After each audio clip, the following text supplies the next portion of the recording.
एक बहुत अहम चुनाव है और बहुत बड़े बड़े फैसलों का चुनाव है, जहां पर सर्द मौसम ने मिजाज बदला है देवभूमि देहरादून उत्तराखंड में। वहीं बार एसोसिएशन को चुनाव के लेके बड़ी सरगर्मियां तेज हैं। महिला मार्च शक्ति हैं जो एक चेहरा है, और महिलाएं जब किसी जमीन पर उतरती हैं तो उसके असरात बहुत दूर तक देखने को मिलते हैं। हमारे साथ अल्पना जी हैं जो उपाध्यक्ष पद के लिए उम्मीदवार हैं। जानने की कोशिश करते हैं क्या दिशा है आज के माहौल की, और आपको बहुत सारी शुभकामनाएं। बहुत बहुत धन्यवाद।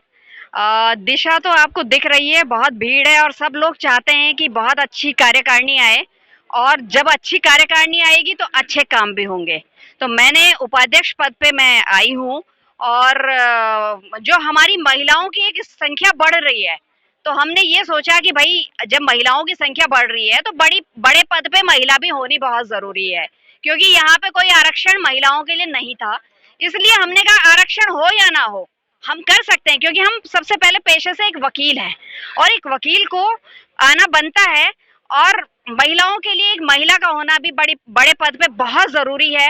मैं पूर्व में एक ऑडिटर थी यहाँ पर, और मैंने 4 साल रह के ऑडिटर पे ऐसा काम किया कि सारे लोग एसोसिएशन के जितने भी एडवोकेट हैं वो मुझे बड़ा अप्रिशिएट करा है उन्होंने, और मैंने काम भी किया है। और अगर मैं इस पद पे आ रही हूँ तो मैंने काम करना है युवाओं के लिए, अपने साथी अधिवक्ताओं के लिए काम करना है, जो बहुत जरूरी है, क्योंकि एक संस्था है और एक संस्था का हित तभी होता है जब उसमें अच्छे और साफ सुथरे, बिल्कुल साफ मानसिकता के लोग आते हैं, जो अपने सारे साथी अधिवक्ताओं का हित देखते हुए उन्हें लेकर के आगे बढ़ते हैं। मैम, एक नारी चेहरा, एक महिला चेहरा, इसे भगवान ने बहुत प्यारे रंग और रूप भी दिए हैं। कहीं ये माँ का किरदार निभाती है, तो कहीं पत्नी का, और कहीं बेटी का। तो जब एक महिला किसी भी संस्था से जुड़ती है, उसके दिल में बड़ा एक रहम होता है, और उसके दिल में करने की बहुत कुछ चाहत होती है। जो बेटियां यूथ हैं जो बार एसोसिएशन से और प्रैक्टिस के लिए जुड़ रही हैं, उनकी बहुत सारी उम्मीदें हैं और बहुत सारे सपने लेके आती हैं। कहीं ना कहीं वो हम बिखरते हुए भी देख रहे हैं। उसके लिए क्या विकल्प आपने सोचे हैं? मैंने ये सोचा है कि अगर हमारी बच्चियां आ रही हैं, हमारे युवा आ रहे हैं इस प्रोफेशन में, तो उनको एक सही दिशा और सही दशा उनकी हो और सही दिशा उनको मिले।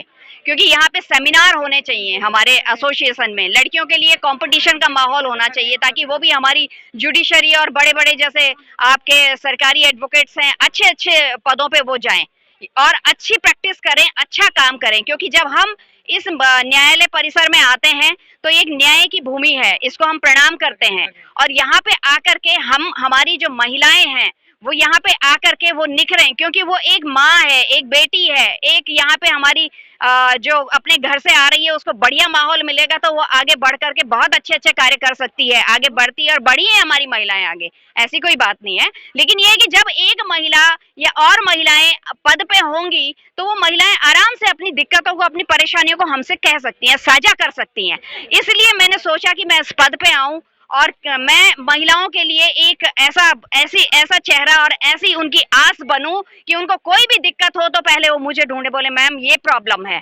क्योंकि बहुत सारी चीजें हैं वो हर एक से शेयर नहीं कर सकती हैं, एक महिला महिला से ही शेयर कर सकती है। बहुत सारी दिक्कतें आती हैं, चाहे वो कोर्ट्स में, हम प्रैक्टिसिंग एडवोकेट हैं, कोर्ट्स में बहुत सारी दिक्कतें आती हैं, तो कोर्ट्स में उनको किस तरह बोलना है, क्या करना है, जजेस के सामने किस तरह अपनी बात को रखना है, तो उनके साथ एक रिप्रेजेंटेटिव होना बहुत जरूरी है, और वो महिला के रूप में होना बहुत जरूरी है। क्योंकि आज हमारी जो महिलाओं की स्ट्रेंथ है वो 600-700 से अधिक है, कम से कम 800 के करीब हमारी यहाँ पे रजिस्टर्ड महिला एडवोकेट हैं।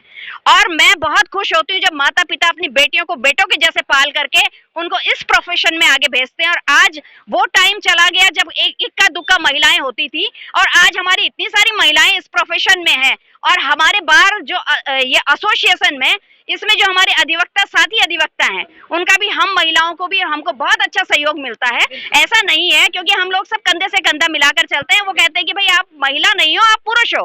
तो मेरे कहने का ये मतलब है, महिला तो एक जेंडर के हिसाब से है, लेकिन हम पहले एडवोकेट हैं, और एडवोकेट चाहे वो महिला हो चाहे पुरुष हो, एक ही होता है। लेकिन एक आवाज जो हमें अपने साथी अधिवक्ता के लिए उठानी है, युवाओं के लिए उठानी है, महिलाओं के लिए उठानी है, तो बुलंदी के तौर पर उठानी है, ताकि हमारी महिलाएं प्रताड़ित ना हो, हमारी महिलाएं सही तरीके से काम करें, आगे बढ़ें और उनको आगे बढ़ने का रास्ता मिले, पढ़ाई का माहौल हो। यहाँ पे एक बहुत सुंदर माहौल होना बहुत आवश्यक है। मैम, अंतिम सवाल, जो भावनाएं आपने प्रकट की, लाजवाब शब्दों का अनुवाद किया, और एक जुनून है कुछ करने का, और जब एक महिला सोच लेती कि मुझे कुछ करना है तो मुमकिन है कि भगवान भी उसके सामने साक्षात आके खड़े हो जाते हैं। ये जिद है आपकी, आप जीत के कितने करीब हैं, और इन विचारों से कहाँ तक की सोच निकल गया? देखिए, ऐसा है कि हम जीत के बहुत करीब होते हैं और बहुत करीब भी हैं, क्योंकि सभी लोगों का बहुत साथ हमारा हमारा हमें सबका बहुत अच्छा साथ मिलता है। लोग हमें वोट, बहुत अच्छे वोट देते हैं और बहुत अच्छे वोटों से, अभी ऑडिटर तक मैं बहुत अच्छे वोटों से विजयी हुई हूँ। लेकिन जहाँ आरक्षण की बात आती है या फिर ऐसी बात आती है कि हम लोग जो इस पद पे हैं, 8 लोग हैं, अब 8 लोगों में इतने सब वोटर्स ने वोट देने हैं, तो कहीं ना कहीं वोट आपस में बट जाते हैं, तो जीत थोड़ी सी मुश्किल हो जाती है। लेकिन हम ये सोचते हैं कि हमें आगे बढ़ना है, और हम अगर जैसे भी जिस भी उसमें हैं, हम लोग जीते हुए हैं और जीत रहे हैं, क्योंकि हम अगर पद पे हैं तो भी हम अधिवक्ता हित का कार्य करते हैं, और अगर हम पद से इस तरफ हैं तो भी हम अधिवक्ता हित के कार्य के लिए तत्पर रहते हैं। तो हम हमेशा यहाँ जीते हुए हैं, क्योंकि हमें यहाँ पे सबका प्यार मिलता है, सबका आशीर्वाद मिलता है गुरुओं का, और हमको आगे बढ़ना है, और आगे इसलिए बढ़ना है कि महिलाओं के लिए भी एक महिला से ही अपनी प्रॉब्लम्स को अच्छे से शेयर कर सकती है, इसलिए एक महिला का बड़े पद पे होना बहुत आवश्यक है। चलिए, बहुत सारी शुभकामनाएं, और एक बेहतरीन संवाद, बेहतरीन सोच आपके सामने आया, क्योंकि जब महिला एक माँ का रूप निभाती है तो उसका किरदार कुछ और होता है, जब वो एक पत्नी होती है तो उसका कुछ किरदार होता है, जब एक बहन होती है तो किरदार होता है। अधिवक्ता भी हैं और एक महिला भी हैं और एक बहुत बड़े उम्र का तजुर्बेकार भी हैं। अब ये फैसला उन वोटर्स के हाथ में है कि ये जीत और हार की बाजी किधर जाती है, मगर अच्छी सोच, अच्छे ख्यालात, अच्छे काम करने की कार्यशैली, ये एक बहुत बड़ा सुंदर रास्ता और एक रोशनी का प्रतीक देती है।